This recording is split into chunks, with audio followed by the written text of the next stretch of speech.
মেলা প্রতি 4 বছর অন্তর পালন করা হলেও প্রতি 12 বছর অন্তর প্রয়াগ, হরিদ্বার, উজ্জয়িনী ও নাসিকে পালিত হয় মহাকুম্ভ বা পূর্ণকুম্ভ মেলা।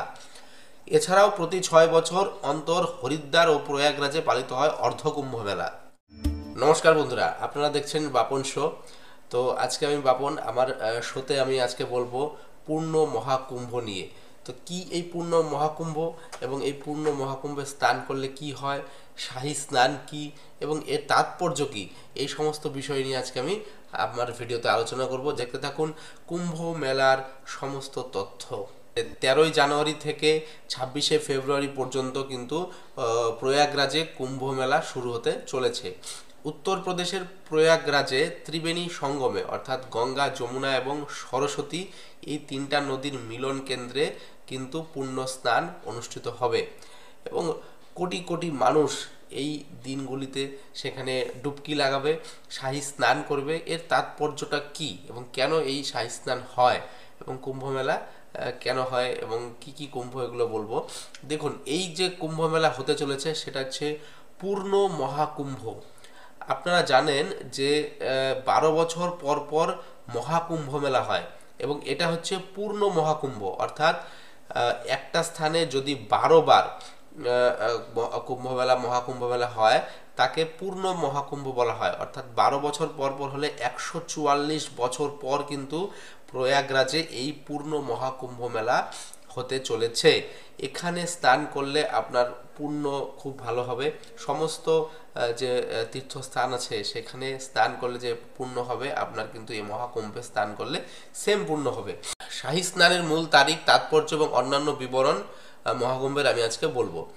জানুয়ারি পৌষ পূর্ণিমা স্নানের সাথে শুরু হতে চলেছে এই মহাকুম্ভ মেলা এবং 26শে ফেব্রুয়ারি মহাশিবরাত্রির সাথে শেষ হবে এই হিন্দু ধর্ম বা সনাতন বিশ্বাসের অন্যতম বৃহত্তম উৎসব হিসেবে বিবেচিত মহাকুম্ভ। 12 বছরে একবার অনুষ্ঠিত হয় এই মহাকুম্ভ। এটি উত্তরপ্রদেশের প্রয়াগরাজের ত্রিবেণী সঙ্গমে উদযাপিত হবে।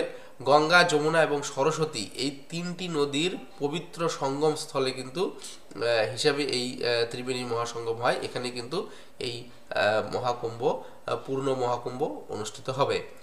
দেখুন, এখানে শাহী স্নান হয়, অর্থাৎ সবাই স্নান করে। এই শাহী স্নানের তাৎপর্যটা কি? মহাকুম্ভ মেলা হিন্দু ইতিহাসে গভীরভাবে প্রথিত এবং বিশ্বের বৃহত্তম জনসমাবেশে হিসেবে বিবেচিত হয়। জমকালো অনুষ্ঠানের কেন্দ্রবিন্দু হলো ভক্তরা পবিত্র স্থান, কিছু শুভ তারিখের পাশাপাশি স্থায়ী স্থান, একটি রাজকীয় আচার পবিত্র জলে আনুষ্ঠানিকভাবে ডুব দেওয়ার জন্য সাধু এবং আধ্যাত্মিক নেতাদের একত্রিত করে। তীর্থযাত্রীরা সাধুদের পরে স্নান করাকে একটি বিশেষ অধিকার বলে মনে করে, কারণ তাদের উপস্থিতি সঙ্গমের আধ্যাত্মিক শক্তিকে বাড়িয়ে তোলে বলে বিশ্বাস করা হয়। একটি বিশ্বাস আছে যে পবিত্র জলে উৎসবের নিমজ্জন পাপকে পরিষ্কার করে এবং ব্যক্তিকে জন্ম ও মৃত্যুর অসীম চক্র থেকে মুক্ত করে। এবার যারা কুম্ভ মেলায় যাবেন বলে ভেবেছেন, তো শাহী স্নান কোন দিনে হবে শুনুন।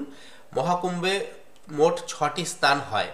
3টি রাজকীয় স্নান এবং 3টি প্রধান স্নান রয়েছে।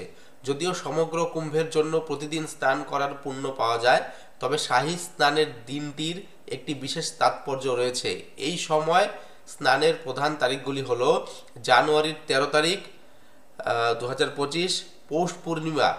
এই দিনটি মহাকুম্ভ মেলার একটি আনুষ্ঠানিক উদ্বোধন হিসেবে কাজ করে। উপরন্তু পৌষ পূর্ণিমা কল্পবাসের সূচনাকে চিহ্নিত করে।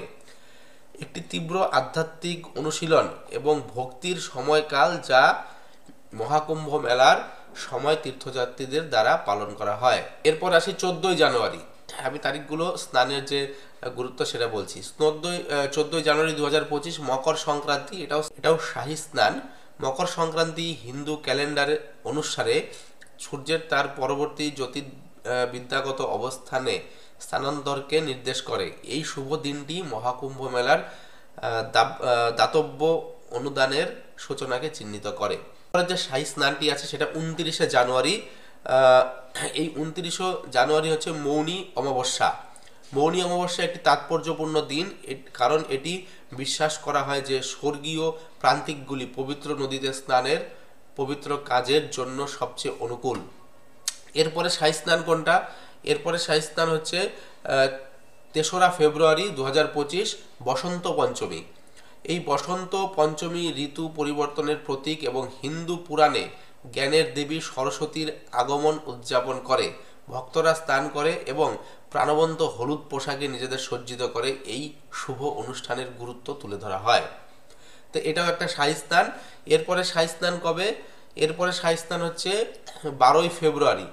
এই 12ই ফেব্রুয়ারি দিনটি ঋষি ও সন্ন্যাসীদের জন্য একটি মাসব্যাপী তপস্যার সময়কালের সমাপ্তি চিহ্নিত করে।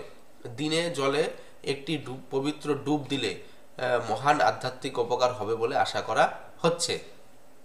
এরপরে রয়েছে 26শে ফেব্রুয়ারি 2025 মহাশিবরাত্রি। মহাকুম্ভের শেষ দিনটি মহাশিবরাত্রিতে পড়ে বা ভগবান শিবের বিবাহকে সম্মান করে এবং আধ্যাত্মিক বৃদ্ধির জন্য উল্লেখযোগ্য দিন। মহাকুম্ভের সঙ্গে মিশে রয়েছে জ্যোতিষশাস্ত্র, ধর্মীয় বিশ্বাস এবং ভারতীয় সংস্কৃতি। জ্যোতিষশাস্ত্র অনুসারে মেষ রাশি চক্রে বৃহস্পতি, সূর্য ও চন্দ্র মকর রাশিতে প্রবেশ করলে মহাকুম্ভ মেলার আয়োজন করা হয়। গোটা বিশ্বের বৃহত্তম ধর্মীয় অনুষ্ঠান হলো ভারতের মহাকুম্ভ মেলা।